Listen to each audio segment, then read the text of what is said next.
This is like, oh my goodness. Where? Oh, it's closer than I thought it was. Mm. Oh boy, I had trouble getting to sleep last night. We had good news. My wife was talking about taking up studies, but last night she came on. I'm not gonna be able to study unless you work full time. Hey girl, we got a baby now. And I'm gonna stay with the baby. If you want to wait till she grow up a little bit, you can. You still have time. I'm going back to school at my age. I'm still young.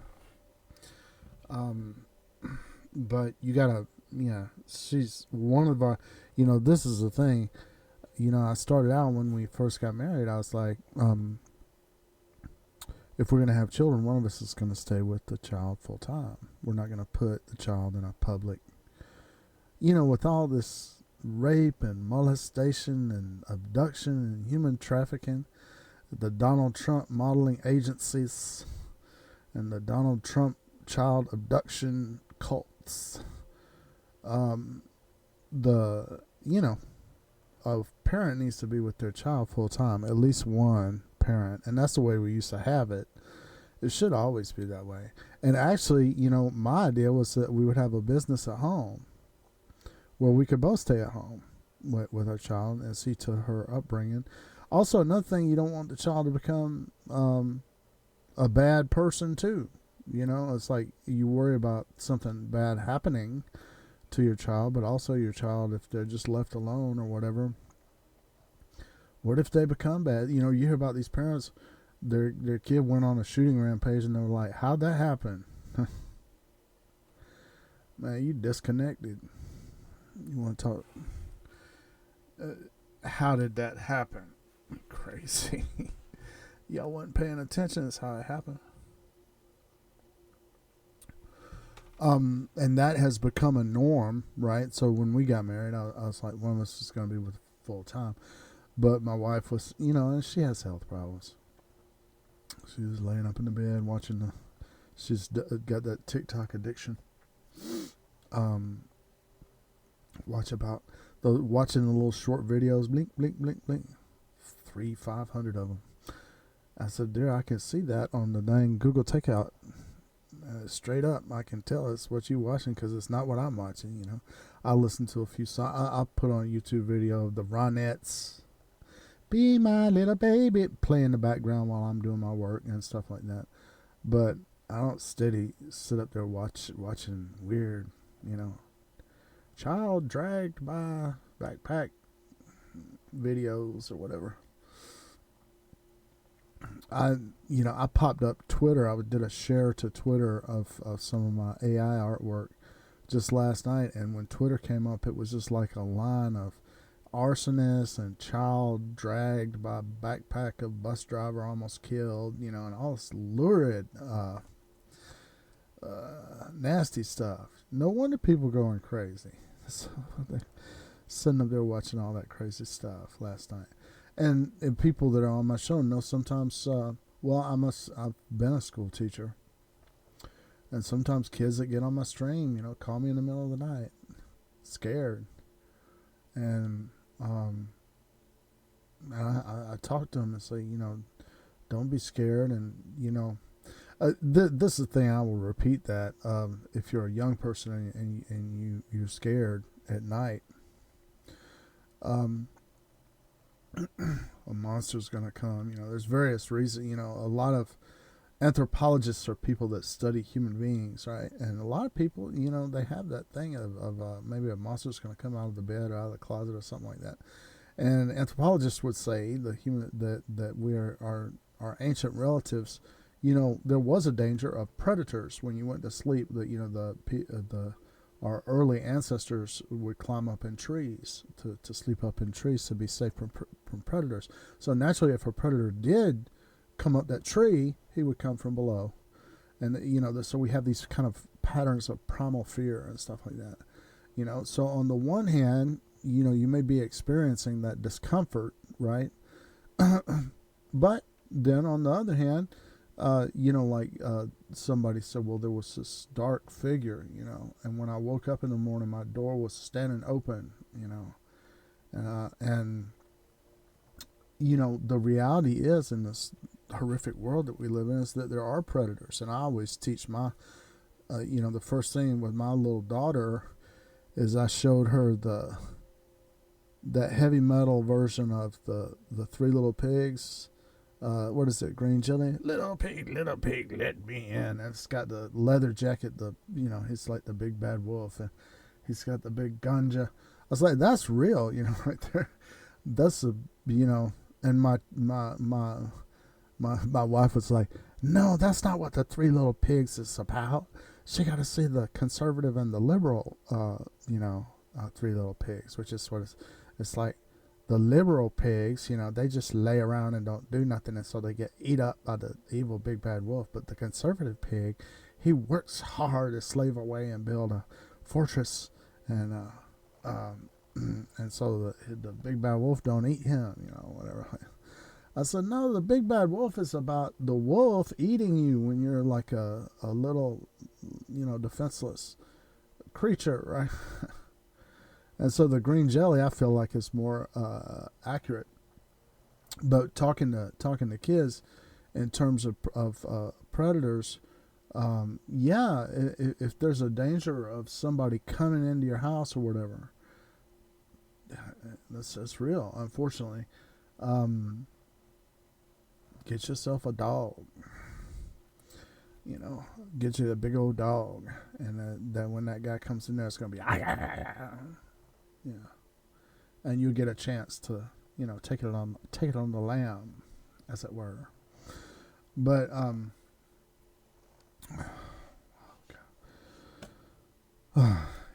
so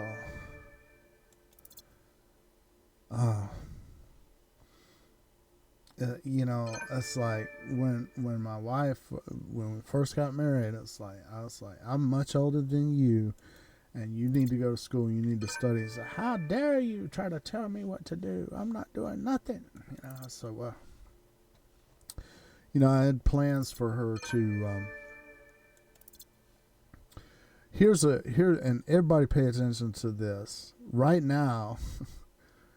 say and a lot of kids going through this, they at the Waffle House or whatever, McDonald's, right? And they cannot make enough money to survive. We need a dang revolution around here. They print all this money, and then the wage is already low, and then it can't buy nothing because they printed so much money at the Federal Reserve or whatever. That's inflation. But you find yourself in that situation. You're like, I want to go to school so I can have more money. That's not really, really you should go to school to learn, and to find yourself and make your contribution, and or your fortune in society or whatever. You shouldn't really go to school only because you want more money.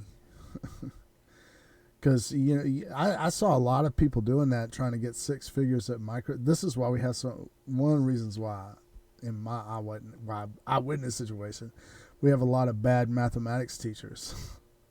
It's like when I was in my undergraduate program, and it may have changed now, but I don't think so. I think it got worse. But when I was in my undergraduate program, all these people around me that were taking advanced mathematics courses were like, we're going to be working for Microsoft in computer science and advanced six figures of this and that and all this stuff.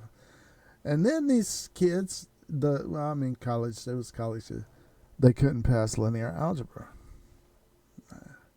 They were like, what? In a math system down here, you would believe it. They would see linear algebra and all these words and spanning the subspaces and all this stuff, and vector span. Does this span the subspace? Wow, it's all these big words. The affine, is it affine? Is it a subspace matrix? What is it? The dimensionality of the n by n? And they've all failed out. They could not get, high-level computer science abilities. in the academic environment which had been provided on their behalf. But they're sitting up in there and they're like, well, I'm not going to make no six figures, but I do have all these math courses. I passed 5 semesters of calculus, and what can I do? Well, I will teach mathematics at high school. That's not a good reason to teach mathematics, right? You should teach because you love people and like to help people and be an uplifting person, not because you failed linear algebra. You hate math by that time. You know, you did this undergraduate calculus where the teacher skimmed over all the, you don't have to look at the proofs and all that stuff like that. You don't know none of that calculus. You took, in the state of Georgia, you took, milk toast calculus, where you didn't have to do any of the proofs or anything like that, or any of the artistic mathematicalizations of things. And you're like, yeah, I'm beefy on the math. You beefy on the math on paper,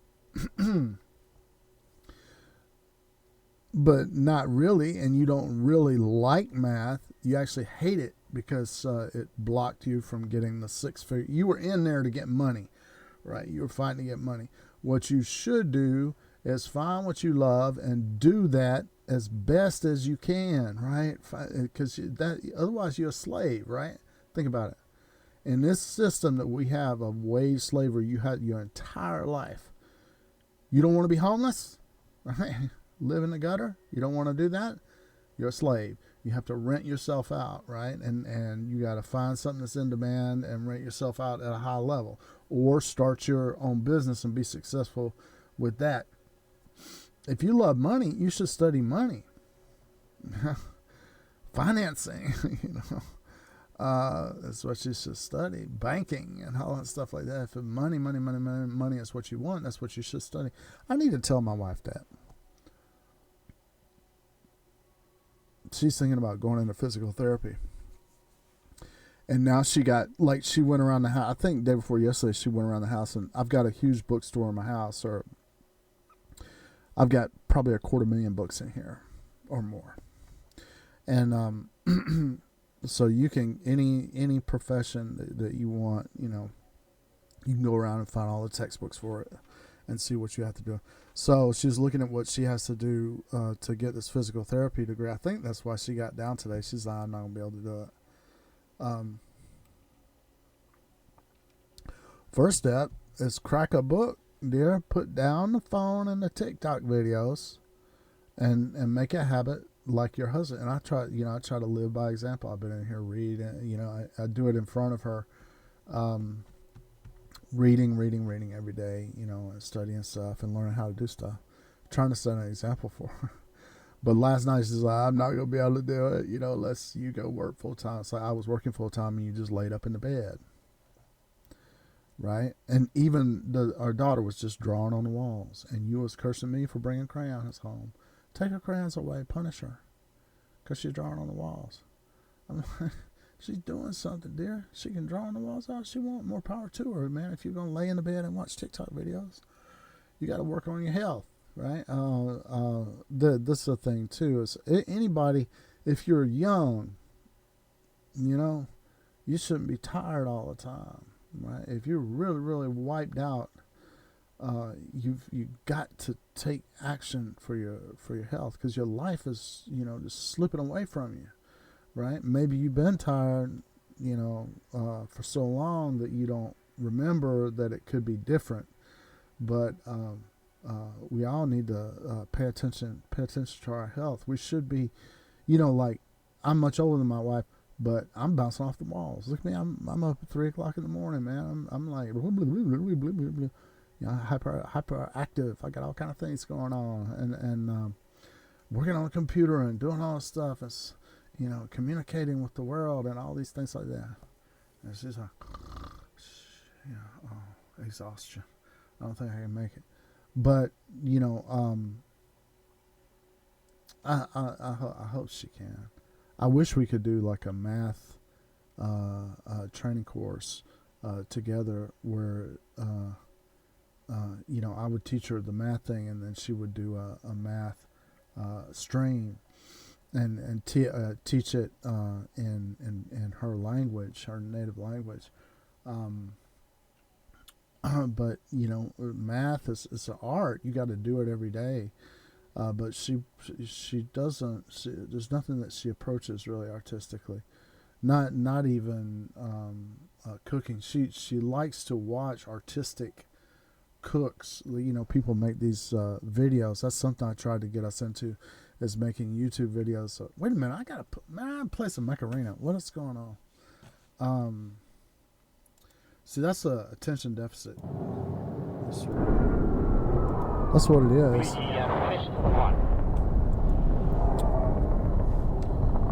Oh, Lord. But we'll talk more about life as time goes forward.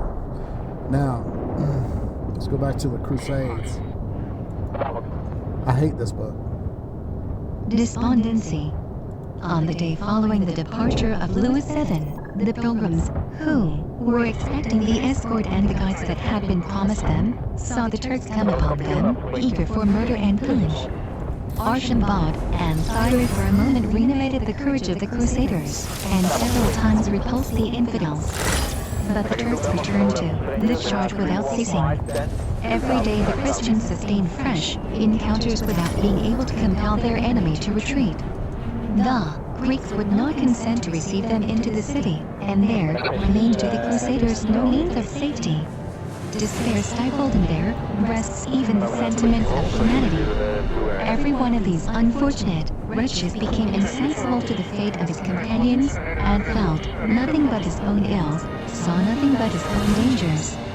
The soldiers did not endeavor to rally or to succor each other. They no longer recognized or followed leaders. The leaders themselves were no longer guided by the spirit of religion or governed by the love of glory. In the midst of the general desolation, Archambaud and Thyre, only anxious to avoid death, threw themselves on board a vessel which was going to join the fleet of Louis VII. The horrible disorder that then reigned among the miserable remains of the Christian army and the sick in the city of Italia is perfectly beyond description.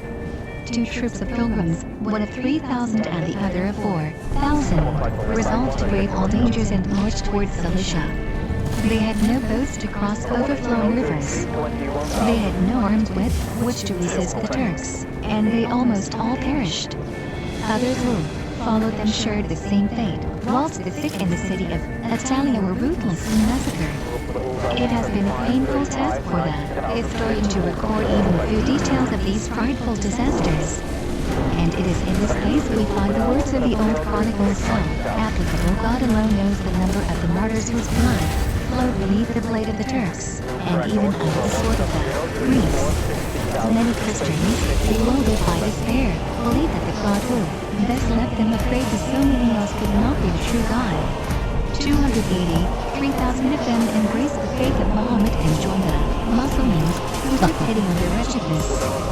The Greeks were soon punished for their perfidious cruelty. Pestilence uniting its ravages with those of war, left the city of Italia almost without inhabitants, a very few weeks after the departure of Louis VII. When Louis arrived in the Principality of Antioch, 281, he had lost 3/4 of his army. But he was not the less warmly welcomed by Raymond of Poitiers. The French who accompanied him soon forgot, in the midst of pleasures, both the dangers of their voyage and the deplorable death of their companions. Antioch could then boast of having within its walls the Countess of Toulouse, the Countess of Loy, Sibylla of Flanders, Moreau, Countess de Lucy, Talcaru Duchess de Bouillon, and several other ladies celebrated for their birth or their beauty. The fates which Raymond gave them received additional splendor from the presence of Eleanor of Guienne. This young princess, daughter of William IX, and niece of the Prince of Antioch, united the most seducing gifts of mind to the graces of her person. She had been much admired at Constantinople, and had found no rival in the court of Manuel. She was accused, and with some reason, of being more desirous of admiration than became a Christian queen.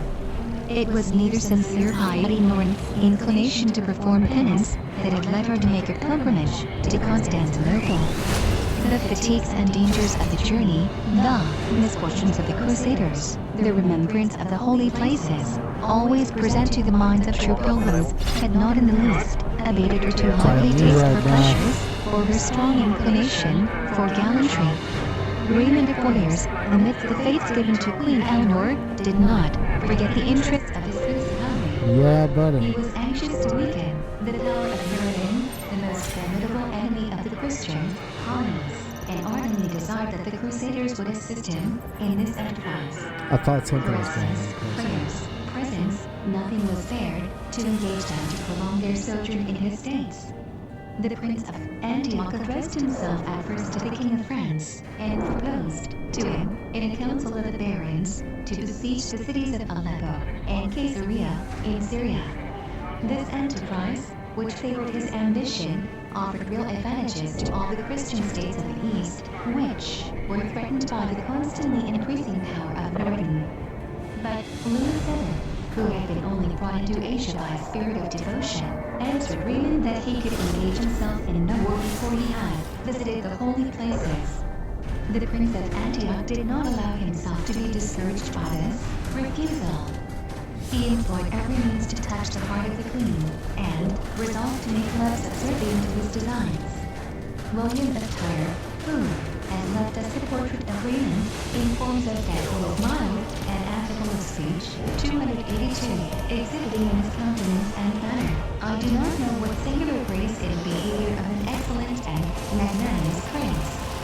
He undertook to persuade Queen Eleanor to prolong her stay in the Principality of Antioch. It was then the beginning of spring. The smiling banks of the Orontes, the groves of Daphne, and the beautiful skies of Syria doubtless added their charms to the insinuating features of Raymond. The Queen, seduced by the prayers of this prince, infatuated with the homage of the voluptuous and brilliant court, and, if his story may be believed too much disclosed his pleasures and indulgences unworthy, warmly solicited the king to delay his departure for the holy city. The king, in addition to an austere devotion, possessed a jealous and suspicious disposition. The motive therefore that made the Queen desirous of remaining at Antioch strengthened his determination to go to Jerusalem. The instances of Eleanor filled his mind with suspicions and rendered him still more inexorable. Upon which Raymond, disappointed in his hopes, was loud in his complaints and determined to be revenged. This prince, said William of Tyre, was impetuous in his will, and of so choleric a disposition, that when he was excited he listened to neither rhyme nor reason. He easily communicated his indignation to the mind of Eleanor, and this princess at once boldly formed the project of separating herself from Louis VII, and of dissolving their marriage under the plea of relationship. Raymond, on his part, swore to employ force and violence to detain his niece in his dominions.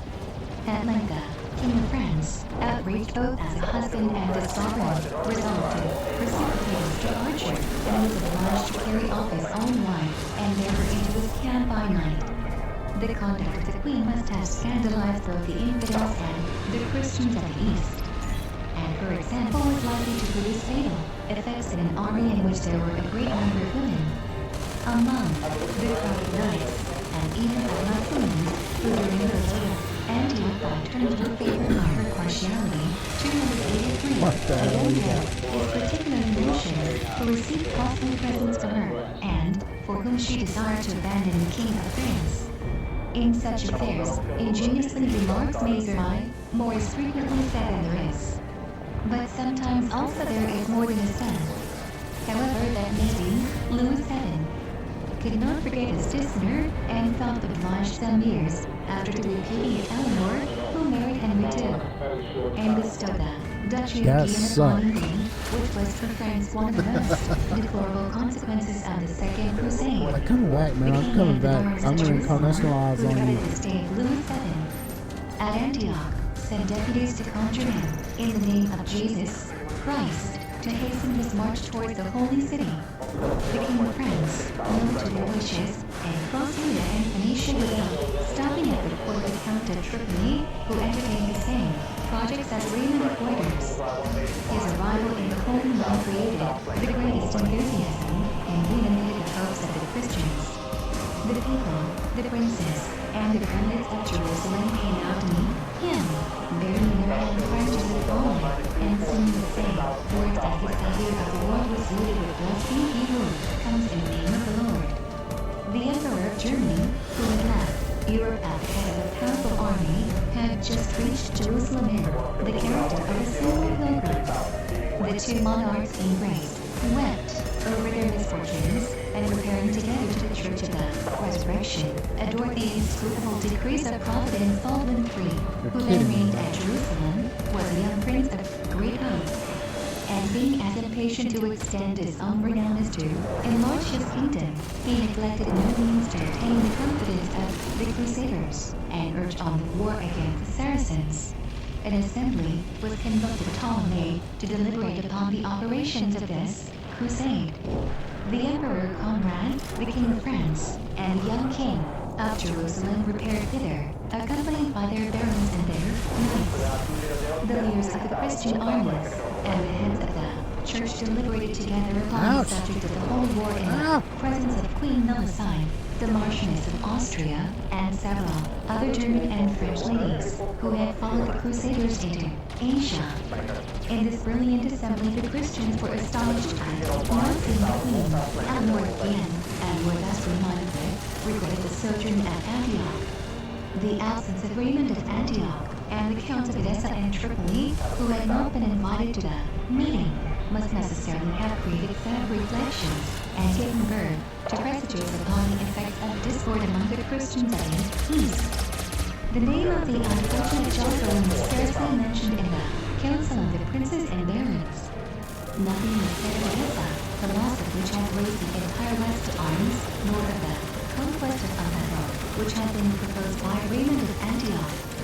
From the beginning of the reign of Baldwin, the princes and lords of Palestine had cherished the project for extending their conquests beyond Libatus and gaining possession of Damascus. As the Christians, when they entered into a Muslim province or city, divided amongst them the lands and the houses of the conquered, the people who dwelt on the barren mountains of Judea, the greater part of the warriors of Jerusalem, and even the clergy, all appeared to direct their wishes towards the territory of Damascus, which offered rich booty to its captors of pleasant habitations and fields covered with golden harvests. The hope of driving the Muslims from a fertile province and enriching themselves with their spoils made them even forgetful of the redoubtable power of the Red and the Abbas. In the assembly at Ptolemy, it was resolved to commence the war by the siege of Damascus. All the troops assembled in Galilee at the beginning of the spring, and advanced towards the source of the Jordan, commanded by the King of France, the Emperor of Germany, and the King of Jerusalem, preceded by the Patriarch of the Holy City, bearing the true cross. The Christian army, to which were attached the Knights of the Temple and of St. John, in the early days of June set out from Nagasaki, a little city, memorable for the miraculous conversion of St. Paul, and crossing the chains of Libatus, encamped near the town of Deri, from whence they could see the city of Damascus. Damascus is situated at the foot of the Libatus, 45 leagues from Jerusalem.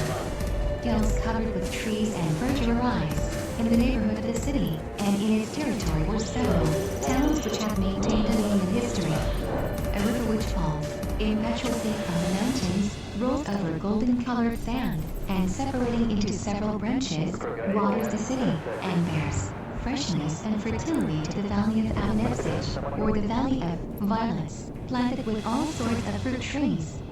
The city of Damascus was celebrated in the remotest antiquity, having seen both the rise and fall of the city of Palmyra, whose ruins are still objects of curiosity and wonder in its neighborhood. Ezekiel boasts of its delicious wines, its numerous workshops, and its vaulted admirable tints. And several passages of scripture represent Damascus as the abode of voluptuousness and delight. The beauty of its gardens, and the magnificence of its public edifices, many of which were built of marble of different colors, were much admired. Damascus. After being conquered in turn by the Hebrews, the kings of Assyria and the successors of Alexander fell into the hands of the Romans. From the age of Augustus, the preaching of St. Paul had filled it with Christians. But at the It's beginning the of the Walking Hijrah, Dead. it was attacked and taken by the lieutenants of Muhammad and a great part of the inhabitants, who, after capitulation, indeed were to seek an asylum in Constantinople, were pursued and massacred by the fierce conquerors in the territories of Tripoli. From this time, Damascus, which formed a government or principality, had remained in the power of the Muslims.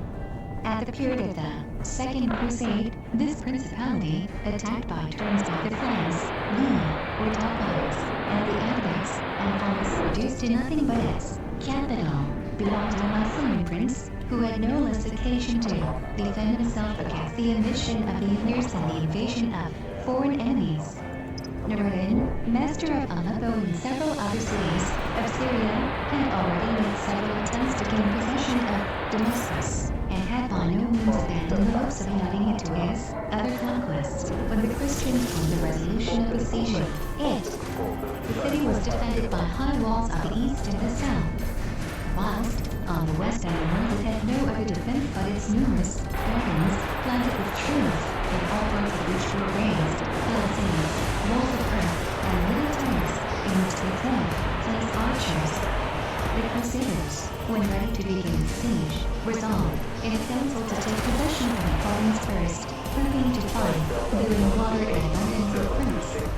But the enterprise was not without great difficulties. For the orchards, which extended to the foot of the Al-Banus, were like a vast forest, crossed by a narrow path, in which two men could scarcely walk abreast. The infidels had everywhere thrown up entrenchments, but they could, without danger to themselves, resist the attacks of the Crusaders. Nothing could, however, doubt the bravery and ardor of the Christian army, which penetrated on several sides into the gardens. From the height of the little towers, from the interior of the wall enclosures, and from the bosoms of the bushy trees, clouds of arrows and javelins were showered upon them. Every step taken by the Christians in these crowded places was marked by a combat in which they could scarcely see their enemy. The infidels, however, attacked without intermission, were, in the end, obliged to abandon the positions they had occupied and fortified. The King of Jerusalem marched first at the head of his army and the Knights of St. John and of the Temple. After the Christians of the East advanced the French Crusaders, commanded by Louis VII. Whilst the Emperor of Germany, who had got together the four remains of his army, formed the body of reserve to protect the besiegers from the surprises of the enemy. The King of Jerusalem pursued the Muslims with ardor. His soldiers, rushing with him into the midst of the enemy's ranks, compared their leader to David, who, according to Josephus, had conquered the king of Damascus. Oh yeah, The yeah. Saracens, Sorry about after that. an often Yeah, resistance, foolish imp. united on the Yeah, that's a bank of bot. which flows under its walls, If you want to know who the to bots are, look for the Reddit list. The Christians fought by fatigue and heat. Man, with my life, the hectic nature of things, yeah, I gotta read books at the same time as I play these games. See, I can't kill that guy with that. Help! I'm in this globula. Help! No! Yeah, there we go. That's a bot too. That's all bots out here, man. I want to see somebody interesting, but not really. But man, they overpowered too. They're trying to get me to buy something. And maybe I'm just getting warmed up. I don't know. Bad luck. Brooklyn Bomb. Hey, bro. How you doing? Oh no. Taser. I hate it. Oh, and it's two of them. Help. Can you get away from me? Help. No. Help.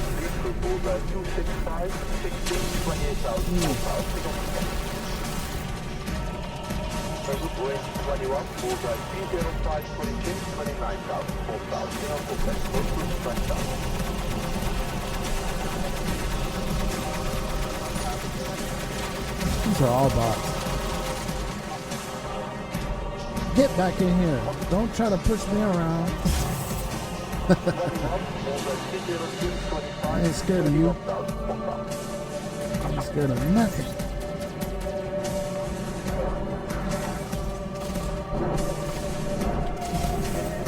Ooh, they powerful. Can you see that? I got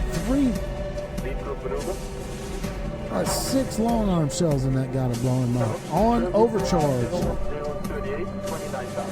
This 10-second reload is hard as on the deathmatch.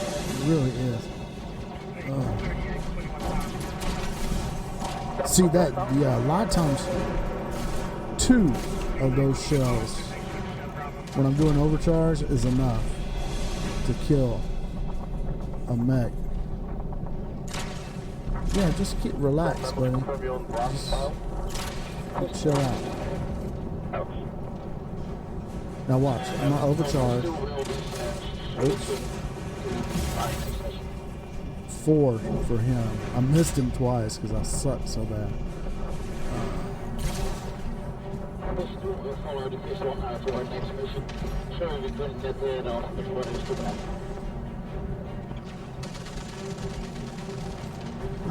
What do you call those things? A shadow?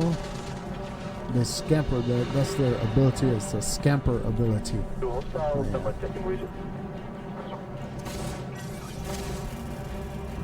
Ooh, got you from way over there. That's more like it.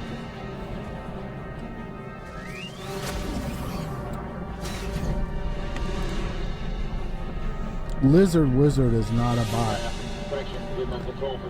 But there's a Reddit on Mech Arena.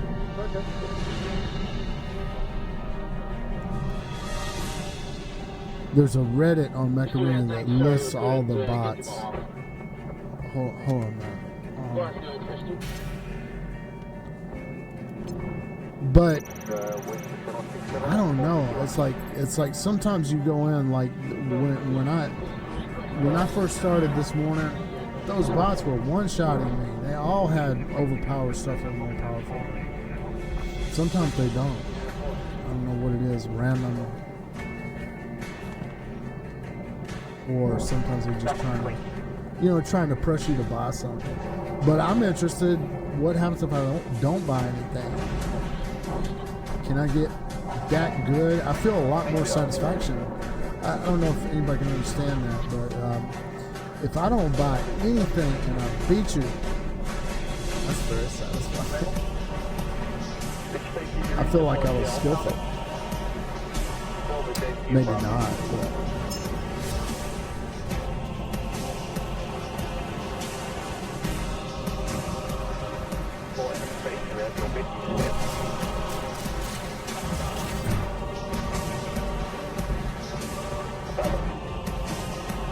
come on, buddy. You know you want to come back here. Yeah, that's good. Let me crack your neck, Scarnecticus. I'm a professional chiropracticus. So that's not enough. A bastion like that.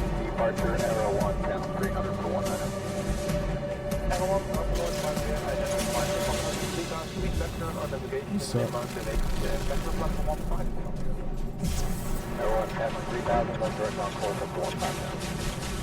That's not a bot.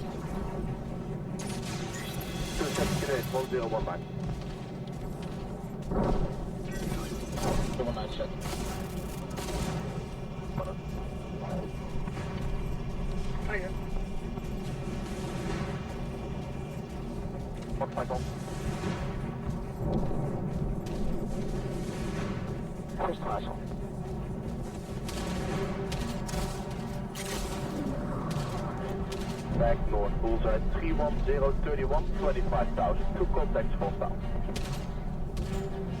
Contact.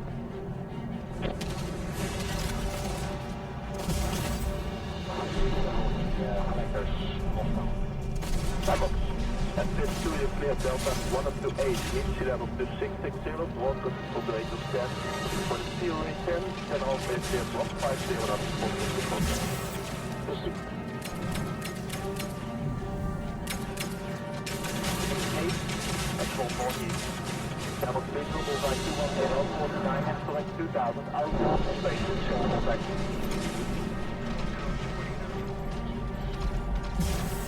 Contact, full stop. 2000, outboard station, contact.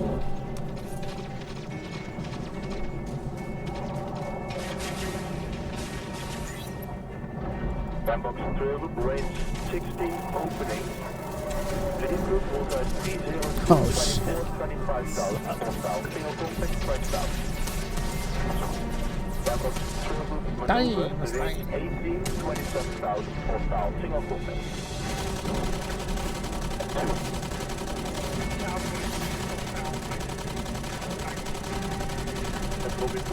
Ooh, that's slow to kill him.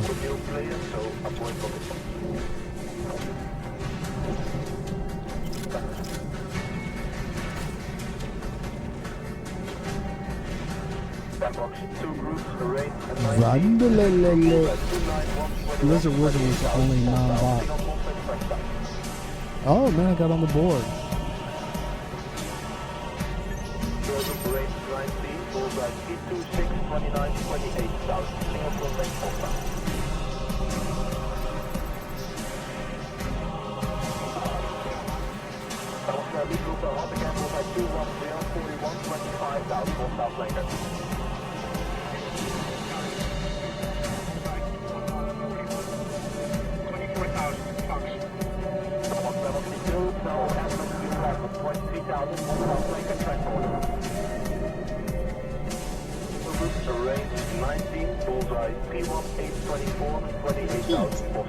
The warriors commanded by Baldwin endeavored several times to break through the army of the Mussulmans, but always met with an invincible resistance.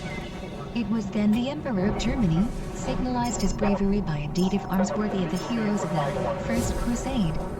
Followed by a small number of his people, he passed through the French army, whom the difficulties of the situation almost prevented from fighting, and took his place in the vanguard of the Crusaders. Nothing could resist the impetuosity of his attack, all who opposed him falling beneath his arm.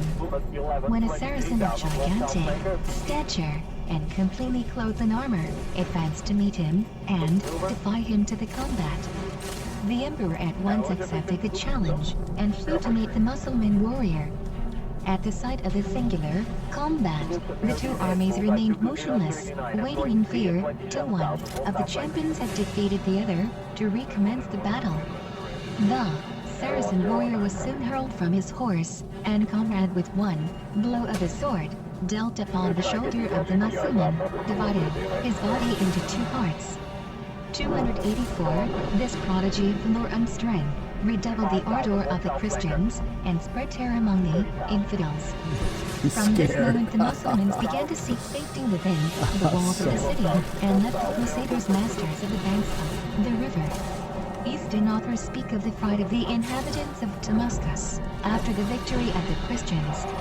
The Mussulmans prostrated themselves 285 upon ashes during several days. They exposed in the middle of the great mosque the Quran compiled by Omar. And women and children gathered around the sacred book to invoke the aid of Muhammad against their enemies. The besieged already contemplated abandoning the city. They placed in the streets, towards the entrance into the gardens, large posts, chains, and heaps of stones, in order to retard the march of the besiegers, and thus to afford them time to fly with their riches and their families by the north and south gates. The Christians were so thoroughly persuaded they should shortly be masters of Damascus, that it became a question among the leaders, to whom the sovereignty of the city should be given. The greater part of the barons and those who were in the Christian army You kill him with a machine gun. They were the King of France and the Emperor of Germany, and all with a at once forgot the siege of the city in their earnest endeavors to obtain the government of it. Oh man, go ahead, kill me. I don't care. When twice more slain before the crusade, and who was giving up to his family all his possessions in Europe, solicited the principality more warmly than the others, and prevailed over his opponents and rivals.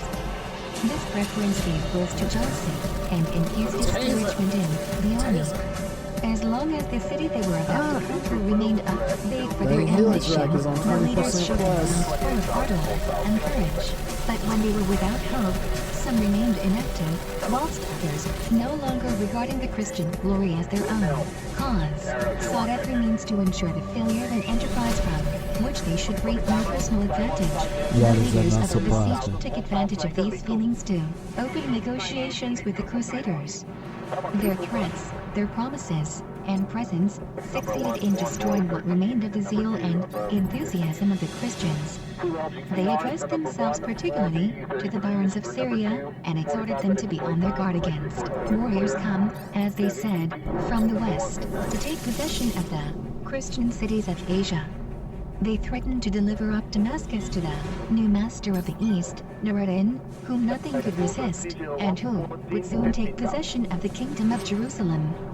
The barons of Syria, whether deceived by these speeches, or that, in their hearts, they dreaded the successes of the Franks who had come to succor them, employed themselves only in retarding the operations of a siege they had themselves prosecuted with ardor. And, abusing the confidence of the Crusaders, they proposed a plan which, being adopted too lightly, completed the ruin of all the hopes that had been built on this crusade. In a council, the barons of Syria proposed to the leaders to change the mode of attack. The closeness of the gardens in the river, said they, prevented the placing of the machines of war in an advantageous manner. And the Christian army, in the position it occupied, might be surprised and ran the risk of being surrounded by the enemy without the power of defending itself. It appeared to them, therefore, much more certain and safe to assault the city on the south and east sides. Most of the chiefs possessed more valor than prudence, and the confidence which victory inspired made them think everything possible. Besides, how could they mistrust the Christians of the East, for whom they had taken up arms, and who were their brothers? In addition to this, the fear of dragging out the siege to a great length made them adopt the advice of the barons of Syria. After having changed their points of attack, the Christian army, instead of finding easy access to the place, saw nothing before them but towers and impregnable ramparts. Scarcely had the Christians seated themselves in their new camp when the city of Damascus received within its walls a troop of 20,000 Kurds and Turkmens determined to defend it. The besieged, whose courage was raised by the arrival of these auxiliaries, put on, says an Arabian historian, the buckler of victory, and made several sorties in which they gained the advantage over the Christians. The Crusaders, on their part, made several assaults upon the city and were always repulsed. Encamped upon an arid plain, they were destitute of water. All the adjacent country had been devastated by the infidels, and the corn that had escaped the ravages of war was concealed in caves and subterranean hiding places, which they could not discover. The Christian army wanted provisions. Then discord revived among them. Nothing was spoken of in the camp but perfidy and treason. The Christians of Syria no longer united with the Christians of Europe in their attacks upon the city. They were soon informed that the sultans of Aleppo and Mosul were coming with a numerous army. Then they despaired of taking the city and raised the siege. Thus, the Christians, without having exercised their constancy or tested their courage, abandoned, at the end of a few days, an enterprise, the preparations for which had cost so much to Europe and raised such expectations in Asia. One of the circumstances of the siege the most worthy of remark is that Al, chief of the dynasty of the Ayyubites, commanded the troops of Damascus, and that he had with him his son, the young Saladin, who was destined one day to be so formidable to the Christians, and render himself master of Jerusalem. The eldest son of Al having been killed in a sortie, the inhabitants of Damascus raised a tomb of marble to his memory, which was to be seen under the ramparts of the city many centuries after. An old Mussulman priest, who had passed more than 40 years in a neighboring cavern, was obliged to quit his retreat and came into the city which the Christians were besieging. He regretted his solitude troubled by the din of war, and became ambitious of gathering the palm of martyrdom. In spite of the representations of his disciples, he advanced, unarmed, in the front of the Crusaders, found on the field of battle the death he desired, and was honored as a saint by the people of Damascus. If we may believe the Arabian historians, the Christian ecclesiastics who followed the army neglected no means of rekindling the enthusiasm of the soldiers of the cross. During a conflict under the walls of the city, a gray-headed Christian priest, mounted on a mule and carrying a cross in his hands, advanced between the two armies, exhorting the Crusaders to redouble their bravery and ardor, and promising them, in the name of Jesus Christ, the conquest of Damascus. The Mussulmans directed all their arrows at him. The Christians pressed around to defend him. The combat became fierce and bloody. The priest fell, at length pierced with many wounds, upon the heap of slain, and the Crusaders abandoned the field of battle. The greater part of both Arabian and Latin authors 286 describe the siege of Damascus in a contradictory manner, but all agree in attributing the retreat of the Christians to treachery. A Muslim historian asserts that the king of Jerusalem received considerable sums from the inhabitants of Damascus, and that he was deceived by the besieged, who gave him pieces of lead covered with a thin coating of gold. 287. Some Latin authors attribute the shameful raising of the siege to the covetousness of the Templars. Others to Raymond of Antioch, who burned to revenge himself on the King of France. William of Tyre, whose opinion ought to have great weight, accuses the barons of Syria. 288. But surely all must blame the ignorance and incapacity of the other chiefs of the crusade, who followed advice without examining it, and proved themselves incapable of remedying an evil they had not foreseen. After so unfortunate an attempt, it was natural to despair of the success of this war. In the council of leaders the siege of Ascalon was proposed, but men's minds were soured, and their courage was depressed. The King of France and the Emperor of Germany thought of returning into Europe, bearing back no other glory than that of having, the one, defended his own life against some soldiers on a rock in Pamphylia, and the other of having cleft a giant in two under the walls of Damascus. From that day, says William of Tyre, the condition and state of the Oriental Latins began continually to proceed from bad to worse. The Mussulmans learned no longer to dread the warriors and princes of the West. Full of confidence in their arms, they who had only thought of defending themselves, formed the project of attacking the Franks, and were excited to their enterprise by the hopes of sharing the spoils of an enemy who had invaded several of their provinces. Whilst the infidels thus regained their daring and their pride, and united against their enemies, discouragement took possession of the Christians, and the division which prevailed so fatally among them weakened every day their spirit and their power.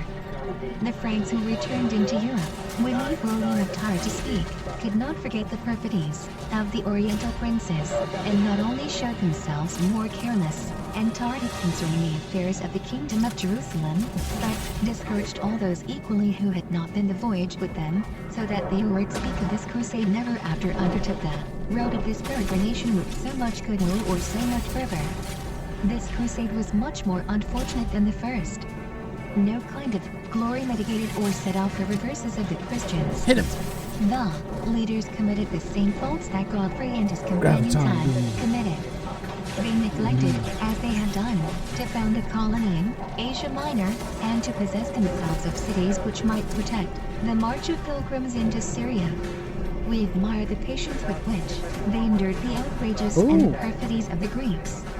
But this moderation, more religious than politic, only led them to their ruin.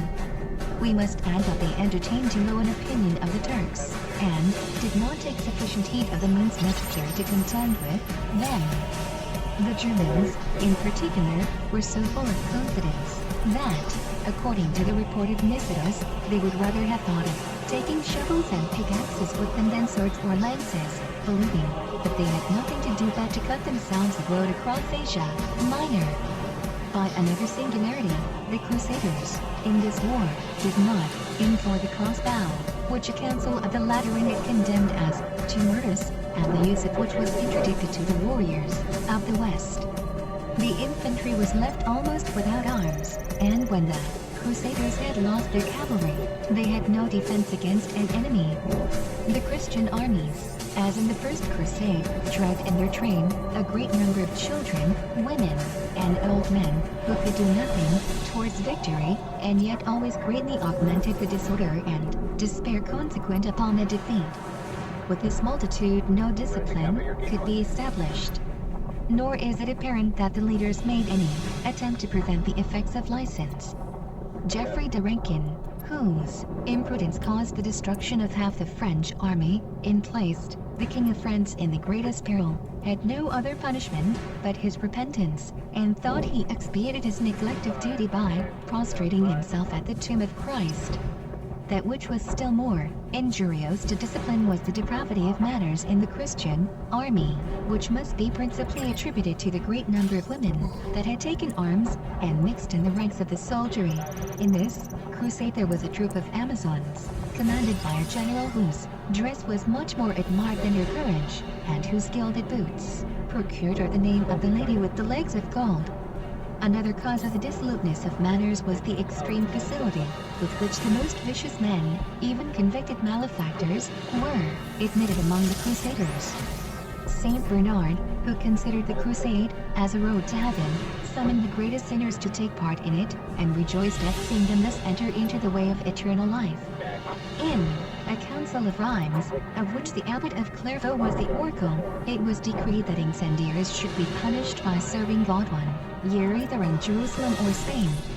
The ardent preacher of the Holy War did not reflect that great sinners, enrolled under the banners of the cross, would be exposed to new temptations, and that during a long voyage it would be much more easy for them to corrupt their companions than to amend their own conduct. Disorders were unhappily tolerated by the leaders, who believed that heaven was ever indulgent towards crusaders, and did not wish to be more severe than it. And yet the Christian army, amidst a most frightful state of morals, presented examples of an austere piety. Surrounded by the dangers of war, and harassed by the fatigues of a long pilgrimage, the King of France never neglected the most minute practices of religion. The greater part of the leaders took him for their model, and when in camp, paid more attention to religious processions than to military exercises. So that many warriors actually placed more confidence in their prayers than in their arms. In general, through the whole of this crusade, sufficient dependence was not placed on human means and human prudence. Everything was left to Providence, which seldom protects those who stray from the ways of reason and wisdom. The First Crusade had two distinctive characters, piety and heroism. The second had scarcely any other principle but a piety which partook more of the devotion of a cloister than of a generous enthusiasm. The influence of the monks who had preached it, and who then meddled very much into home affairs, was so evident through the whole of this crusade. The King of France in his misfortunes displayed nothing but the resignation of a martyr, and in the field of battle was only distinguished by the ardor and courage of a soldier. The Emperor of Germany did not evince greater ability. He lost all by his mad presumption, and from having thought himself able to conquer the Turks without the assistance of the French. Both were limited in their views, and were greatly wanting in that energy which produces great actions. In the expedition which they directed, there was nothing elevated. Everything seemed to keep down to the level of their character. In a word, this war developed neither heroic passions nor chivalric qualities. Camps had no great captains to admire or imitate, and the period we have described can boast of only 2 men of marked genius. He who had roused the Western world by his eloquence, and the wise minister of Louis, who had repaired in France all the misfortunes of the crusade. All the energies of this crusade were not directed against Asia. Several preachers, authorized by the Holy See, had exhorted the inhabitants of Saxony and Denmark to take up arms against some nations of the Baltic, still plunged in the darkness of paganism. This crusade was led by Henry of Saxony, several other princes, and a great number of bishops and archbishops. An army composed of 150,000 crusaders attacked the barbarous and savage nation of the Sclaves, who unceasingly ravaged the sea coasts. and made war upon the Christians. The Christian warriors bore upon their breasts a red cross, under which was a round figure, representing and symbolizing the earth, which ought to be obedient to the laws of Christ. Preachers of the gospel accompanied their march and exhorted them to extend the limits of Christian Europe by their exploits. The Crusaders consigned to the flames several idolatrous temples and destroyed the city of Malin, in which the pagan priests were accustomed to assemble. In this holy war, the Saxons treated a pagan people exactly as Charlemagne had treated their own ancestors. But they were not able to subdue the slaves. After a war of 3 years, the Saxon and Danish crusaders, who were pursuing an enemy defended by the sea, and still further, by their despair, they made proposals of peace. The slaves, on their part, promised to become converts to Christianity and to respect Christian people. 289, they only made these promises to pacify their enemies. And when the latter laid down their arms, they returned to their idols and resumed their piracies. Other crusaders, to whom Christendom paid very little attention, prosecuted a more successful war on the banks of the Tagus. It was the kills several is centuries really since low. Spain had been invaded by the Moors, and still, two rival nations disputed empire and fought for territory in the names of Muhammad and Jesus Christ. 290. The Moors, often conquered by the Cid and his companions, had been driven from several provinces, and when the Second Crusade set out for the east, the Spaniards were besieging the city of Lisbon. The Christian army, small in numbers, was in daily expectation of reinforcements when a fleet which was transporting to the east a great number of French crusaders entered the mouth of the Tagus. Alfonso, a prince of the House of Burgundy and grandson of King Robert, commanded the besieging army. He visited the Christian warriors, whom heaven appeared to have sent to his assistance, and promised, as a reward of their cooperation, the conquest of a flourishing kingdom. He exhorted them to join him in combating those same Saracens whom they were going to seek in Asia through all the perils of the sea. The God who had sent them would bless their army. Noble pay and rich possessions would be the meat of their valor. Nothing more was necessary to persuade warriors who had made a vow to fight with the infidels and who were eager for adventures. They abandoned their vessels and joined the besiegers. The Moors opposed them with determined pertinacity, but at the end of 4 months Lisbon was taken, and the garrison put to the sword. They afterwards besieged several other cities, which were wrested from the Saracens. Portugal submitted to the power of Alfonso, and he assumed the title of king. Amidst these conquests the Crusaders forgot the East, and, without incurring much danger, they founded a prosperous and splendid kingdom, which lasted much longer than that of Jerusalem. We may judge by these crusades, undertaken at the same time, against nations of the north and others of the south, that the principle of holy wars began to assume a new character. Crusaders did not fight only for the possession of a sepulchre, but they took up arms to defend their religion wherever it might be attacked, and to make it triumphant among all nations that rejected its laws and refused its benefits. The diversity of interests which set the Crusaders in action necessarily divided their forces, weakened their enthusiasm, and was sure to be injurious to the success of a holy war. France, which then turned anxious looks towards Palestine, no longer demanded of God the deliverance of the holy places, but the return of a king over whose misfortunes they had wept. For a length of time, Sugar, who was unable to sustain the royal authority, had endeavored to recall his master by letters full of tenderness and devotion. Their interview, which proved an affecting spectacle for the French, alarmed the courtiers, who were desirous of awakening suspicions of the fidelity of the minister. A kingdom of peace and of flourishing people were the reply of Sugar. The king praised his zeal, and bestowed upon him the title of father of his country. Sugar enjoyed a great advantage, as he had been the only man of any consequence in Europe who had opposed the crusade. His wise foresight was everywhere the subject of praise, whilst all complaints were directed against Saint Bernard. There was not a family in the kingdom that was not in mourning, and the same desolation reigned throughout Germany. so many widows and orphans had never been seen, and the glory of martyrdom, promised to all whose loss was regretted, had no power to dry their tears. The abbot of Clairvaux was accused of having sent Christians to die in the East, as if Europe had been without sepulchres. And the partisans of Saint Bernard, who had seen his mission attested by his miracles, not knowing what to reply, were struck with stupor and astonishment. God, in these latter days, said they among themselves, has neither spared his people nor his name. The children of the church have been given over to death in the desert, or massacred by the sword, or devoured by hunger. The contempt of the Lord had fallen even upon princes. God has left them to wander in unknown ways, and all sorts of pains and afflictions have been strewed upon their path.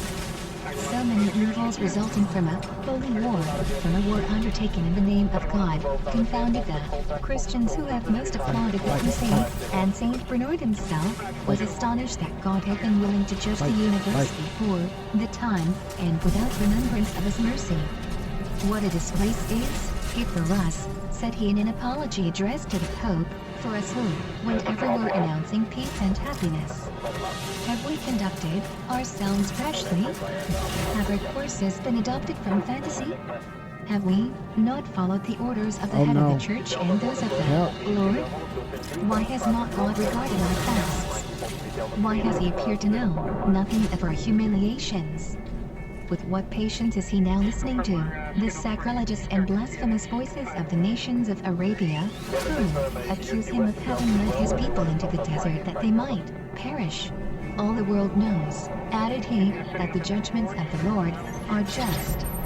But this is so profound an abyss, that he may be called happy, who is not disgraced by it. Saint Bernard was so thoroughly persuaded that the unfortunate issue of the crusade would furnish the wicked with an excuse for insulting the deity, that he congratulated himself that so many of the maledictions of men fell upon him, making him as a buckler to the living God.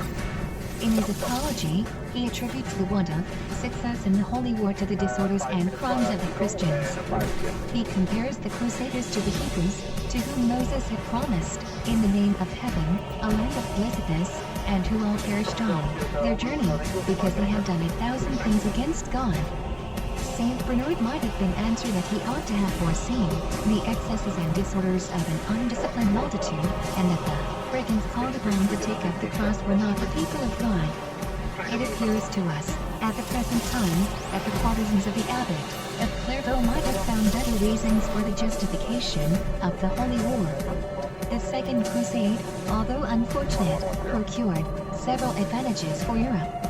The peace which reigned in the West caused states to flourish, and prepared, in some sort, the disasters of a distant war. It was held shameful to carry arms in Europe, whilst the Crusaders were contending with the Saracens in the East. Religion itself watched over Germany, which had been so long troubled by civil wars. Conrad, a weak monarch without character, who had lost his army in Asia, was more powerful on his return from Palestine than he had been before he quitted his dominions. The King of France also found his authority increased, from having been defended during his absence, by the thunders of the Church and the eloquence of Saint Bernard. 291. The crusade gave him a pretext for imposing taxes upon his people, and placed him at the head of a numerous army, where he accustomed the great vassals to consider him as their supreme head. Still, if it is true that the divorce of Eleanor of Guienne was one of the consequences of the crusade, it must be admitted that the evils which resulted from this war were much greater for the French monarchy than any good it derived from it. The kingdom which then lost, the province of Aquitaine, which fell into the hands of the English, was doomed to become the prey of the children that Eleanor had by her second marriage. A following age saw the descendants of these children, crowned kings of France and England in the Church of Notre Dame, at Paris, and the successors of Louis VII found themselves almost reduced to seek an asylum in foreign lands. Flattery undertook to console Louis the Young for the reverses he had experienced in Asia, and represented him, upon several medals, 292, as the conqueror of the East. He left Palestine with the project of returning thither. and in his journey to Rome, he promised the Pope to place himself at the head of a new crusade. And never did the Christian colony stand in greater need of assistance. From the time the French quitted Palestine, not a day passed without some new misfortune befalling the Christians established in Syria. A very short time after the siege of Damascus, Raymond of Poitiers lost his life in a battle against the Saracens, and his head was sent to the Caliph of Baghdad. Jocelyn, after having lost the city of Edessa, himself fell into the hands of the infidels, and died in misery and despair in the prisons of Aleppo. Two emissaries of the Old Man of the Mountain assassinated Raymond too. Count of Tripoli, under the walls of his capital, which was plunged into trouble and desolation.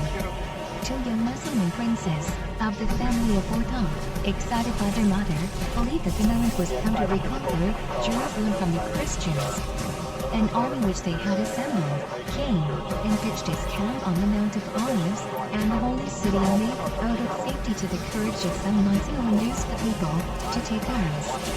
Noureddin had got possession of all the Christian cities of Mesopotamia, and several places in the Principality of Antioch had opened their gates to him. Arrived on the shores of the sea, which he had never before seen, he raids in its waves, as if to take possession of it.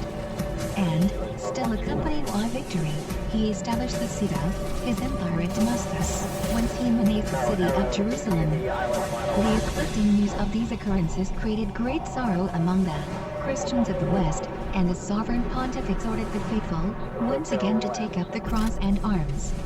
But neither the danger of the Christians beyond the sea, nor the exhortations of the Pope, could change the opinion which the French had formed against distant wars.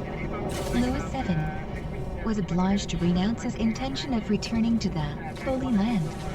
At this period a circumstance occurred which it is very difficult to give credit to. The Abbot Suger, who had so strongly opposed the first expedition, formed the resolution of succoring Jerusalem, and in an assembly held at Chartres, exhorted the princes, barons, and bishops to enroll themselves under the banners of the Holy War. As he was only answered by the silence of grief and astonishment, he formed the project of attempting an enterprise alone in which two monarchs had failed. Sugar, at the age of 70, resolved to raise an army, to maintain it at his own expense, and to lead it himself into Palestine. In accordance with the devotion of the time, he went to Tours to visit the tomb of St. Martin, in order to obtain the protection of heaven, and already 10,000 pilgrims had taken up arms, and were preparing to follow him into Asia, when death came to prevent the execution of his designs. In his last moments, Sugar invoked the assistance and the prayers of Saint Bernard, who sustained his courage, and exhorted him not to turn his thoughts from the heavenly Jerusalem, in which both of them hoped soon to meet. But in spite of the exhortations of his friend, the abbot of Saint Denis regretted, when dying, not having been able to succor the holy city. Saint Bernard was not long before he followed Sugar to the tomb, bearing with him a deep regret at having breached an unfortunate war. France lost in the same year two men who had greatly illustrated her, the one by talents and qualities useful to his country, the other by his eloquence and virtues dear to all Christians. At a time when general attention was given to the defense of the privileges of the Church, Sugar defended the interests of royalty and the people, whilst eloquent preachers were animating the public zeal for holy wars which were always accompanied by disasters. The skillful minister of Louis VII was preparing France, at a future day, to gather the salutary fruits of these great events. He was accused of having gone too deeply into the mundane affairs of his age. But politics never banished from his mind the precepts of the gospel. According to the judgment of his contemporaries, he lived at the court like a wise courtier, and in his cloister like a pious monk. 293, if there is in the Church of France, wrote Saint Bernard to Pope Eugenius, any vase of price which would embellish the palace of the King of Kings, it is doubtless the venerable Abbot Sugar. As abbot of St. Denis, he, perhaps, enjoyed more wealth than any monk ought to possess, since we see he proposed to maintain an army, that he always employed his treasures in the service of his country and the church, and never had the state been so rich as under his administration. His whole life was a long series of prosperity and of actions worthy of being remembered. He reformed the monks of his order without incurring their hatred. He created the happiness of the people without proving their ingratitude, and served kings and yet attained their friendship. Fortune favored all his undertakings, and that there should be nothing unprosperous in his life, and that he might be reproached with no fault, he died when he was about to conduct an army to the east. Sugar and Saint Bernard, united by religion and friendship, had a very different destiny.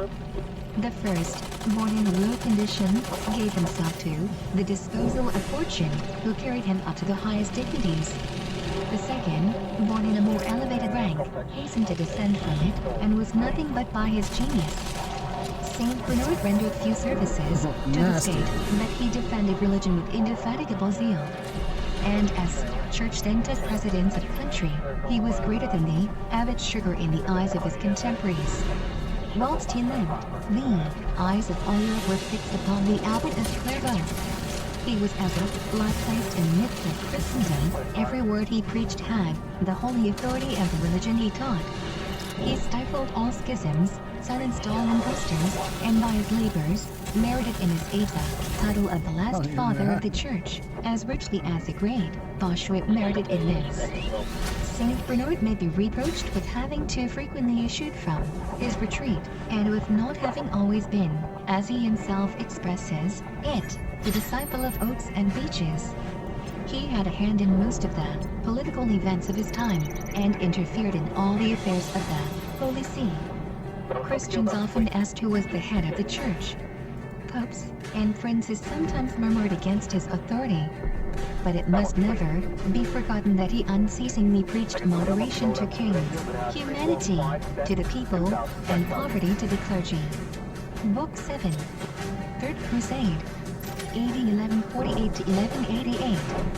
W.E. cannot help being convinced, whilst reading this history, that the religion of Mohammed, thoroughly warlike as it is in principle, does not endue its disciples with that obstinate bravery, that boundless devotedness, of which the Crusaders presented so many examples.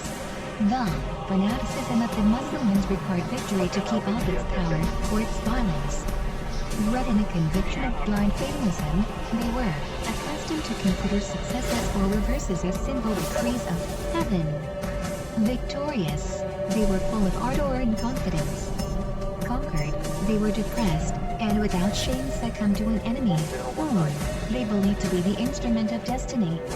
An ambition for renown seldom excited their courage, and even in the excesses of their warlike fervor, the fear of chastisements and punishments kept their faces towards the enemy more frequently than any generous love of glory. A chief, whom they themselves dreaded, was the only captain that could lead them to victory, and thus despotism became necessary to their valour.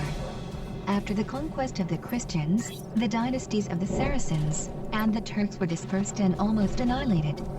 The Seleucids themselves had fallen back to the very extremities of Persia, and the people of Syria scarcely knew the names of those princes whose ancestors had reigned over Asia. Everything, even despotism, was destroyed in the East.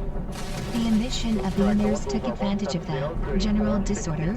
Slaves shared the spoils of their masters. Provinces and cities became so many principalities, the uncertain and transient possession of which was a constant subject of dispute. The necessity for defending the Muslim religion, whilst threatened by the Christians, had alone preserved the credit of the caliphs of Baghdad. They were still the chiefs of Islamism. Their approbation seemed necessary for the preservation of the power of usurpers or conquerors. But their authority, which was nothing but a sacred phantom, commanded nothing but prayers and vain ceremonies, and inspired not the least fear. In this state of degradation, their only employment seemed to be to consecrate the fruit of treachery and violence. it was not sufficient to bestow cities and employments which they had no power to refuse. All whom victory and license had favored came to prostrate themselves before the vicars of the Prophet. And crowds of emirs, viziers, and sultans, to borrow an Eastern expression, appeared to rise from the dust of their feet. The Christians were not sufficiently aware of the state of Asia, which they might have conquered, and agreed so among themselves that they could never take advantage of the divisions which prevailed among their enemies. They seldom had either in attack or defense a well-sustained plan, and their impetuous bravery, directed generally by chance or passion, could only be compared to the tempest whose fury rages or abates at the pleasure of the winds which reign over the horizon.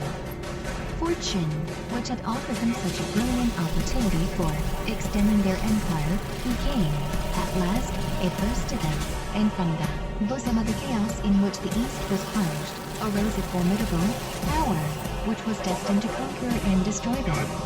Nureddin, son of Zengi, who had obtained possession of Edessa before the Second Crusade, had inherited the conquests of his father, and added to them by his valor. He was bred among warriors who had sworn to shed their blood in the cause of the Prophet, and when he mounted the throne he revived the austere simplicity of the early caliphs. Nureddin, says the Arabian poet, united the most noble heroism with the profoundest humility. When he prayed in the temple, his subjects believed they saw a century in another century. He encouraged the sciences, cultivated letters, and, above all, applied himself to the maintenance of justice throughout his states. His people admired his clemency and moderation, and the Christians even were forced to praise his courage and his profane heroism. After the example of his father, Zengi, he made himself the idol of his soldiers by his liberality. By taking charge of their families, he prevented their desire for the possession of lands, and thus accustomed them to consider the camp as their home and their country. In the midst of armies which he had himself formed, and which respected in him the avenger of the Prophet, he restrained the ambition of the emirs, and directed their efforts, and their zeal towards one sole object, the triumph of Islamism. His victories, his fortune, his religious and political virtues drew upon him the attention of the entire East, and made the Mussulmans believe that the period of their deliverance had arrived. Baldwin III, who undertook to stop the career of Nureddin, displayed great valor in several battles. The most important and the most fortunate of his expeditions was the taking of Ascalon, in which the Mussulmans always kept up a formidable garrison. This city, which is situated in a fertile plain, and which the Mussulmans call the Staus of Syria, was succored by an Egyptian fleet, and for a long time resisted all the efforts of the Christians.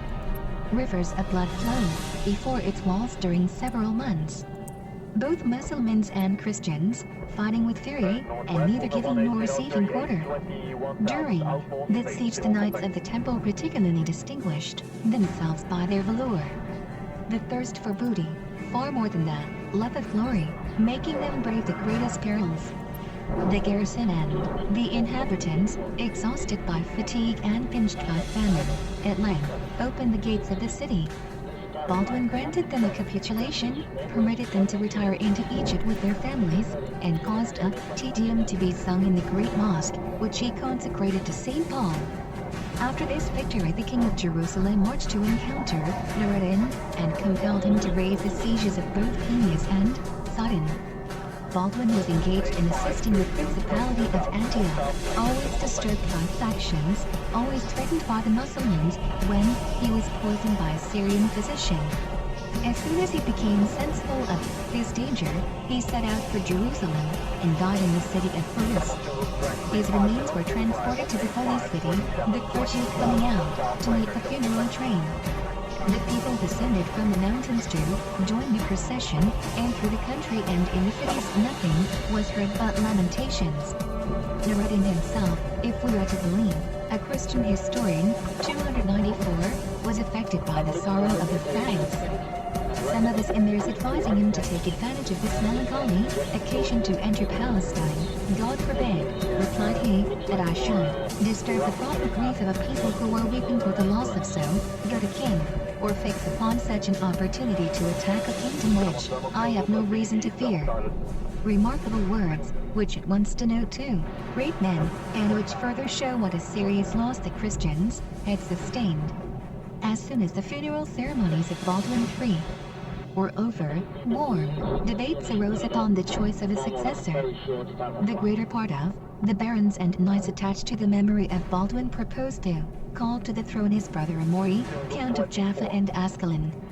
This party was the most reasonable and the most conformable to the laws and interests of the kingdom. But the brother of Baldwin, by the hotness of his deportment, had made himself many enemies among the people, the clergy, and the army. He was reproached with an ambition and an avarice fatal to the interests of the Christians. And he was accused of not being restrained by honor, justice, or even the precepts of religion. 295. In the execution of his projects, his partisans extolled his active and enterprising character, his bravery, so often proved, and his great skill in war. Among the nobles of the kingdom who opposed his succession, and attributed to him ambitious views much to be dreaded, were several who themselves nourished aspiring projects, and allowed themselves to be seduced by the hope of ascending the throne. The conflicting parties were on the point of taking up arms to sustain their pretensions or their hopes, when the Grand Master of the Hospitallers exhorted the barons and knights to preserve the peace and the laws of the kingdom by crowning young Amaury. The crown, said he to them, which you refuse to place upon the head of a Christian prince will soon be upon that of Noureddin or of the Caliph of Egypt. If this misfortune should happen, you will become the slaves of the infidels, and the world will accuse you of having opened the gates of the holy city to the Saracens, as a traitor Judas gave up the center of the world into the hands of his enemies. This speech, and the sight of the troops which Amaury had already collected to defend his rights, disarmed the factions which disturbed the kingdom. The brother of Baldwin was crowned in the holy sepulchre, and received the oaths of allegiance of those even who had openly declared themselves opposed to his claims. As soon as Amaury had ascended the throne, he directed all his energies towards Egypt, now weakened by the victories of the Christians. The Caliph of Cairo having refused to pay the tribute due to the conquerors of Ascalon, the new king of Jerusalem placed himself at the head of his army, traversed the desert, carried the terror of his arms to the banks of the Nile, and only returned to his kingdom when he had forced the Egyptians to purchase peace. The state in which Egypt was then placed was likely soon to recall the Christians thither. And happy would it happen for them if they had known how to profit by their advantages. And if their fruitless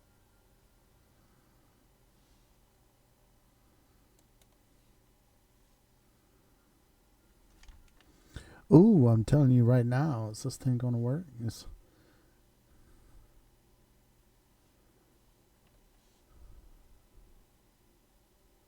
Please don't kill me.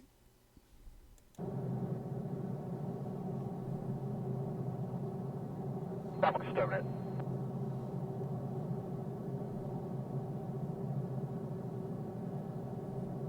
You're welcome.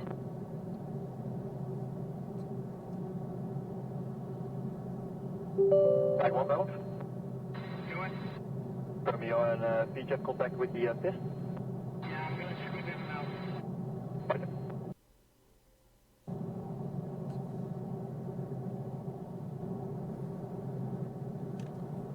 They're just finishing up their last attack, and then they will flow north. Tigers will set up a gap in the north. Balance. And Tiger 1 and 2 will anchor from the center south point of the area 1 and 2, and then up north for 15. Balance.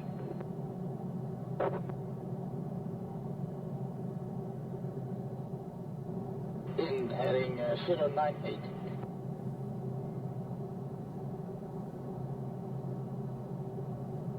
Clear out.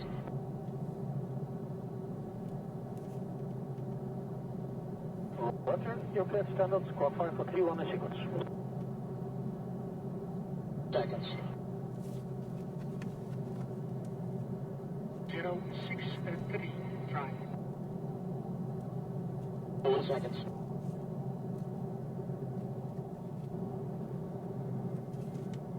2 is actually off the right.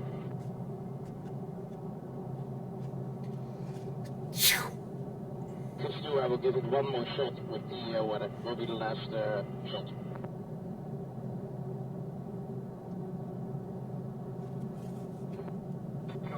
Confirm you're able and happy to test green. Like that, stand by shot. And I'm off twice because of the weather. Confirm and just read information. In flight, I cannot change the laser code of the bomb.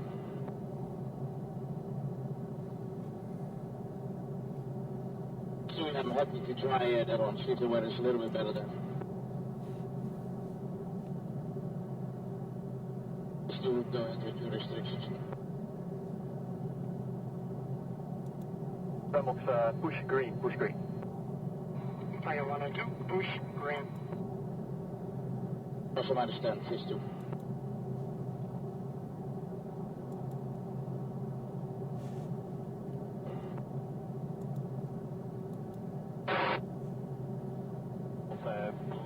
Fist 1 will be splitting off this time, and Fist 2 will a couple later request to switch Femox.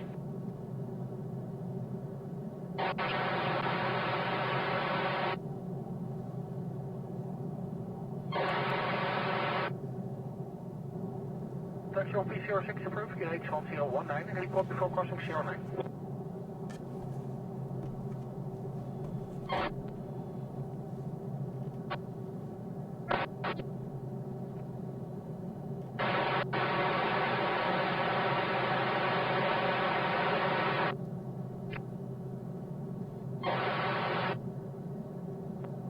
Fist 1 loud, switch safe. And this is the Fist 1, only the number 2 will come in a couple of minutes.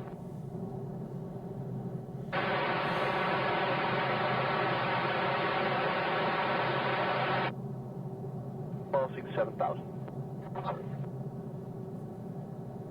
Box posted contact, posted control service, recycle 1501.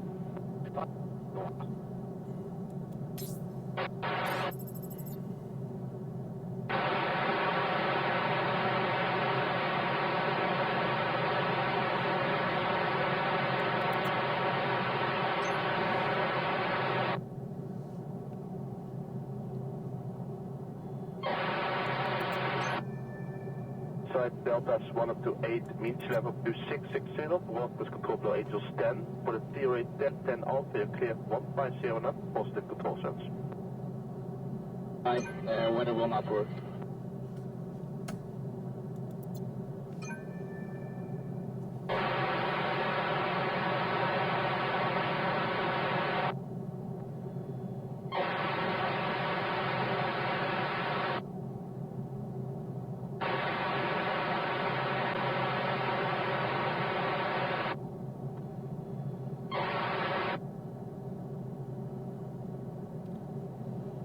Pistol opponent school, flights on.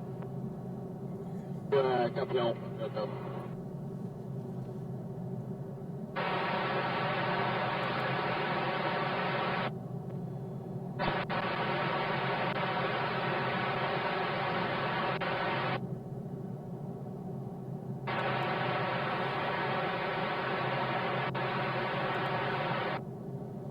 To be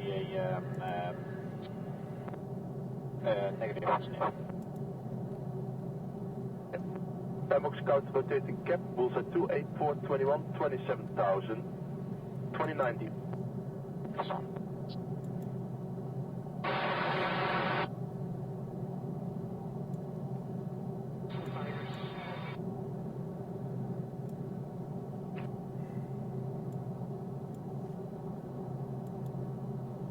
Well, confirm all right again. Confirm, Tiger 2, commit, bullseye 220, 55, 19,000 feet. Bravo, Fleet Group, bullseye 220, 55 and 19,000, outlaw Spades. Tiger 2, that's Bra 200, 58 and 19,000. Tiger 2, Tiger. Bravo, Drill Group, range 17 at 2,000. Outlaw Spades, shell contact. Bambox new picture, 2 groups, range 20. Lead group, bullseye 302, 17, 25,000, hostile, single contact. Yes, sir. Trail group, range 19, bullseye 324, 33, 26,000, hostile, single contact.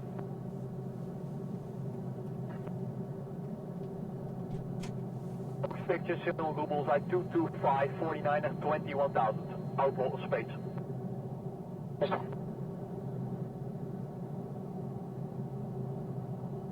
Group, range 20, bullseye 317, 31, 25,000, hostile, single contact.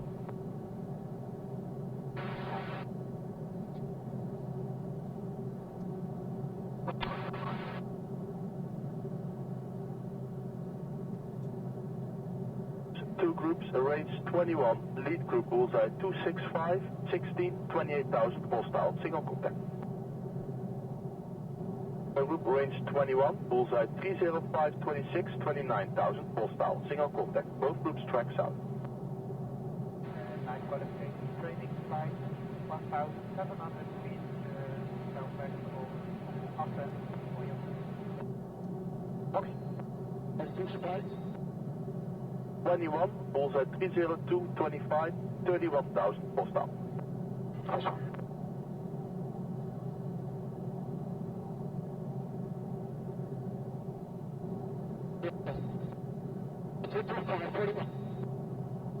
Lead group maneuver. Yes, sir. Get the same. Bambox, trail group, Bra 010, 38, 29,000. Yes. 28, 38, 21,000, hostile. Bambox, copy hostile. Relay to the opponents that they switch Bravo file.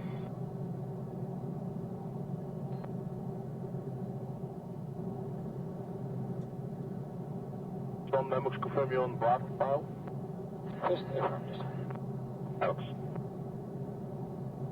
Windmill Phase 2 will be switching to our next mission.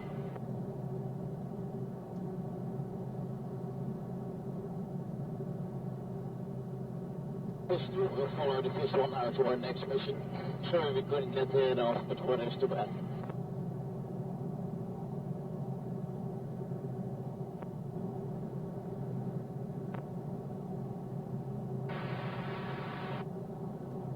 Two hostile, stand by checking reason.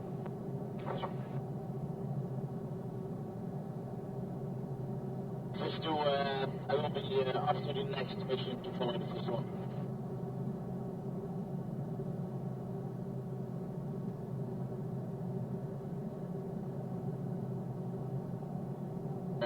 Correction, we will patrol Phase 2 out of your lead.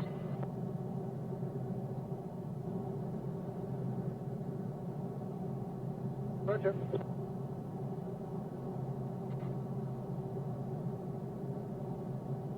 Phase 2, thanks, sorry we couldn't get him off. Garfield, Phase 2. Wind 060, 141. Phase 2 request to leave towards the northeast. Leave improved, you can put Bambox 10 480. Phase 2 switching 480.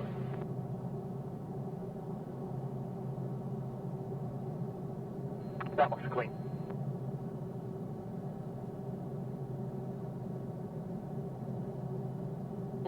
Phase 2. Please clear on me. Okay, take out 06, proceed. Stable. Which state the reason for the hostile then?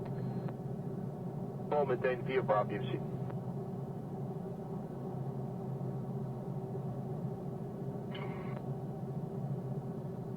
Vol en een speed, en we hebben al met die sniff. Copy. I guess that's a lesson learned. Bambox. I'm now in a left-hand turn. Alex.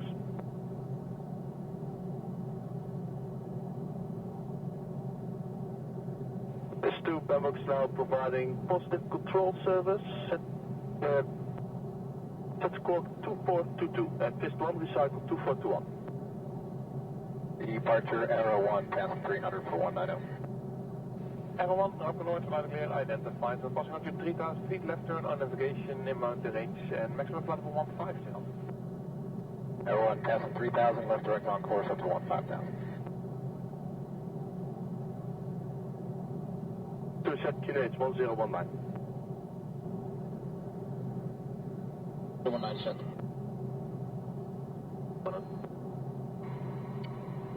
Tiger. Box flight on. First class on.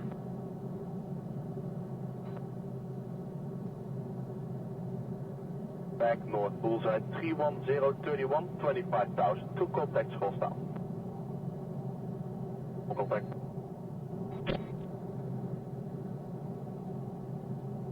Fist will be flankers hostile.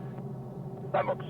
At Fist 2, you clear deltas 1 up to 8, mean sea level plus 660, broadcast control operators 10.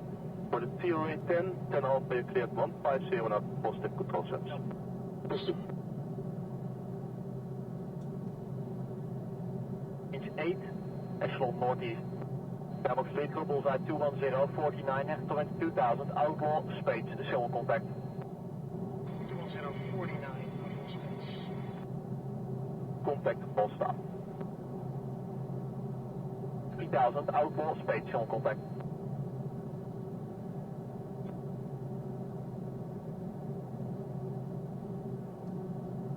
Bambox trail group, range 16, opening.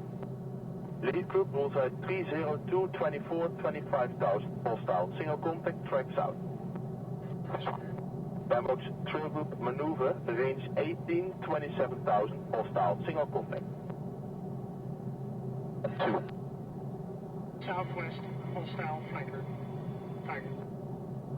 And Romeo 4 is now fully active again for new players, so avoid Romeo 4. First.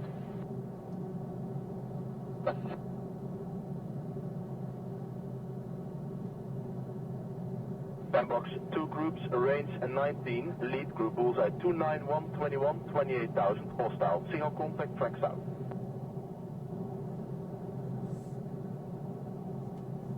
Trail group, range 19, bullseye 326, 29, 28,000, single contact, hostile.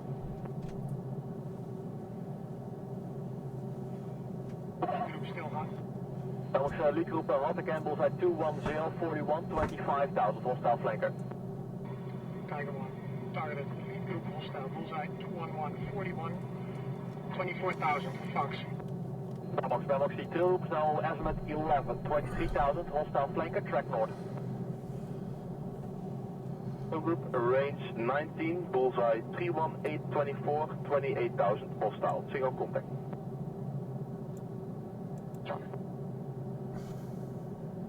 Lead group bullseye 200, 34, 21,000. Bambox, lead group leading for Tiger 1.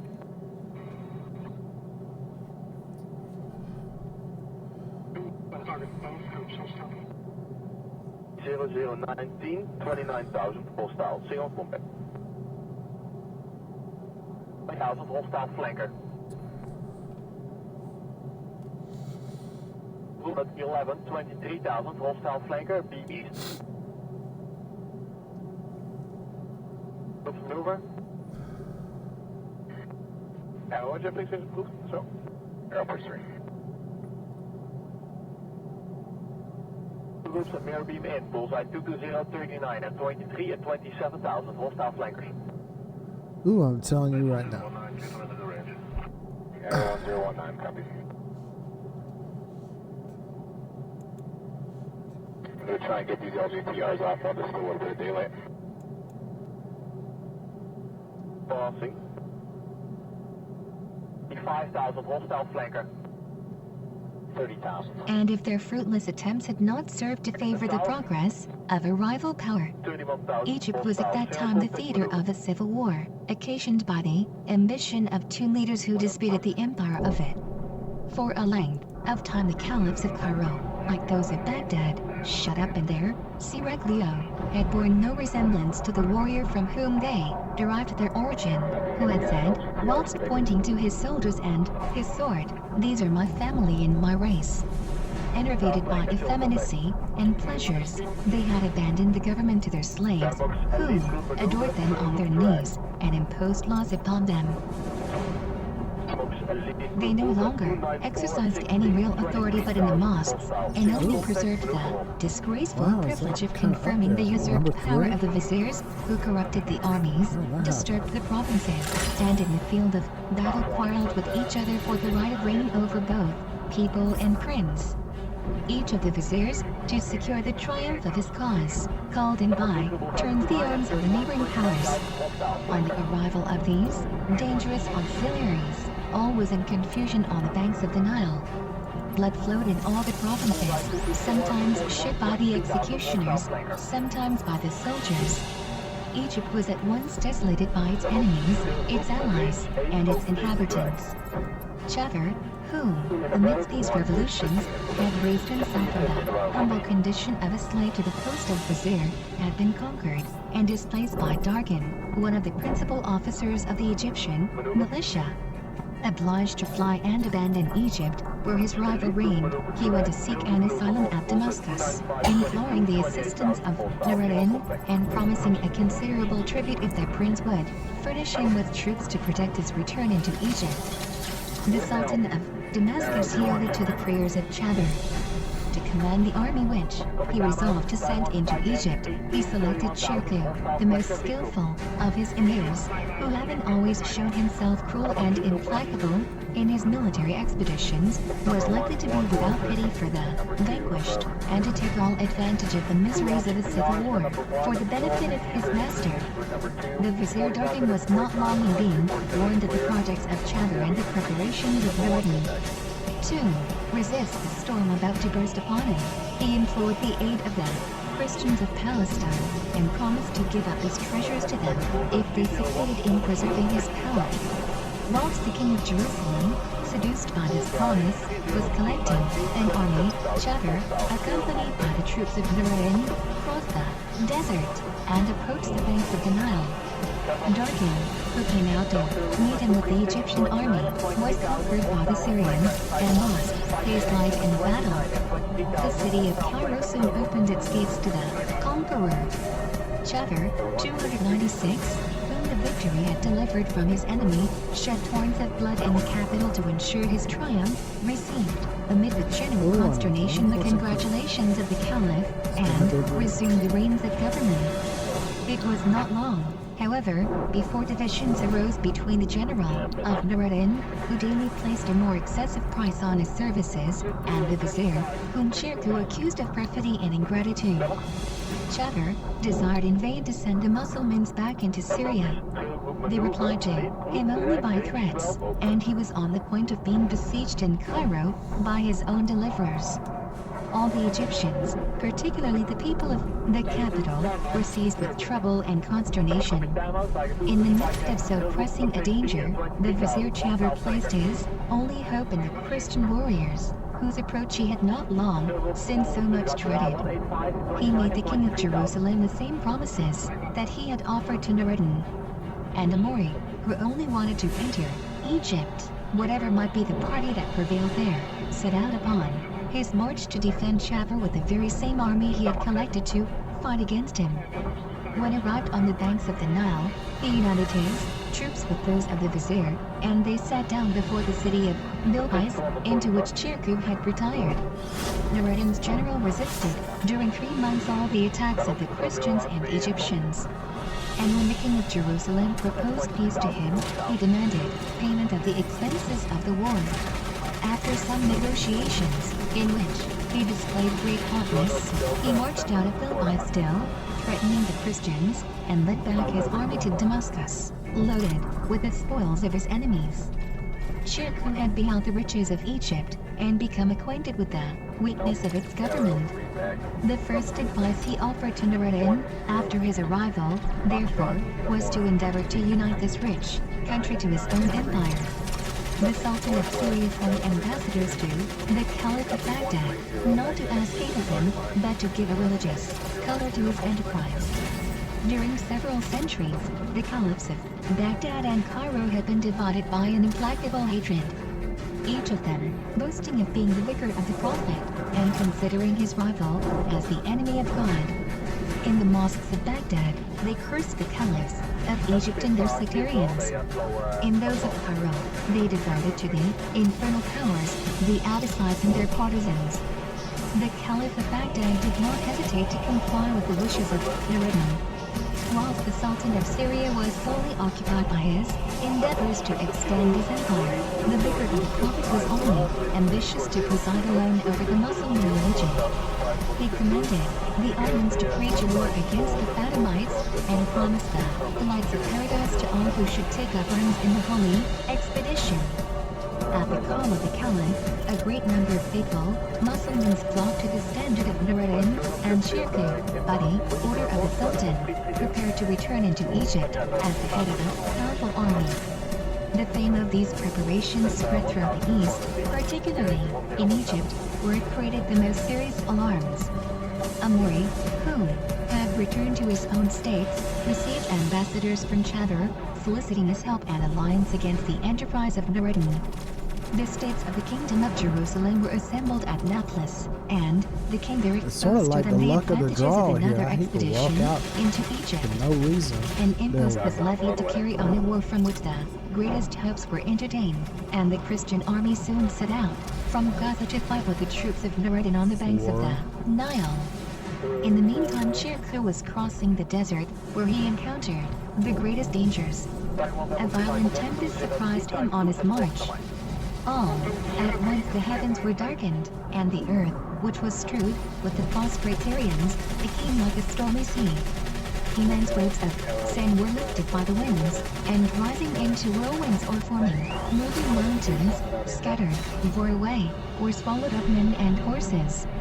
In this tempest the Syrian army abandoned its baggage and lost its provisions and arms, and when Shirkuh arrived on the banks of the Nile, he had no means of defense left except the remembrance of his former victories.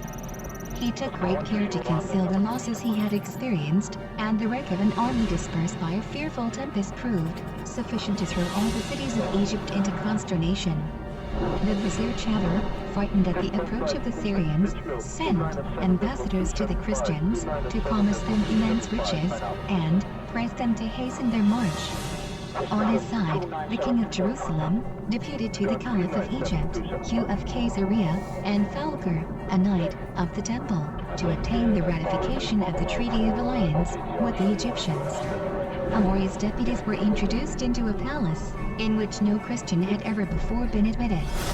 After having traversed several corridors filled with Moorish guards, and a vast number of apartments and courts in which glittered all the splendor of the East, they arrived in a hall, or rather a sanctuary, where the Caliph awaited them, seated on a throne shining with gold and precious stones. Chador, who conducted them, prostrated himself at the feet of his master, and supplicated him to accept the Treaty of Alliance with the King of Jerusalem. The prayer of the vizier was an imperious order, and the commander of the faithful, always docile to the will of the lowest of his slaves, made a sign of approbation, and stretched his uncovered hand out to the Christian deputies in presence of the officers of his court, whom so strange a spectacle filled with grief and surprise. The army of the Franks was close to Cairo. But as the policy of Amori was to lengthen the war in order to prolong his stay in Egypt, he neglected opportunities of attacking the Syrians with advantage, and gave them time to recruit their strength. After having left them a long time in repose, he gave them a battle in the Isle of Malta, and forced their entrenchments, but did not follow up his victory.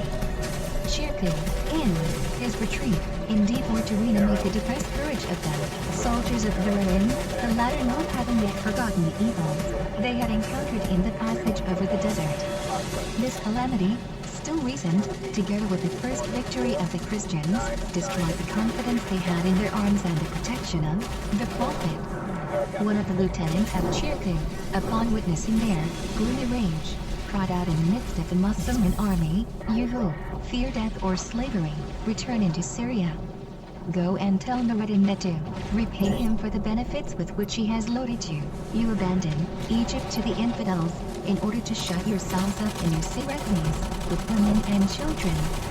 These words reanimated the zeal and fanaticism of the Syrian warriors. The Franks and the Egyptians who pursued the army of Chirku were conquered in a battle and forced to abandon in disorder the hills of Babel, 297, where they had pitched their tents. The general of Nureddin took all possible advantage of his victory. He passed as a conqueror along the fertile banks of the Nile, penetrated, without encountering an obstacle, into Lower Egypt, placed a garrison in Alexandria, and returned to lay siege to the city of Clouds, the capital of the Thebae. The ability with which Chirku had disciplined his army and planned the last battle he had fought with his enemies. His marches and his counter-marches in the plains and valleys of Egypt, from the tropic to the sea, announced the progress of the Muslims in military tactics and warned the Christians beforehand of the enemy that was destined to put an end to their victories and conquests. The Turks defended themselves during several months in Alexandria against the seditions of the inhabitants and the numerous assaults of the Christians.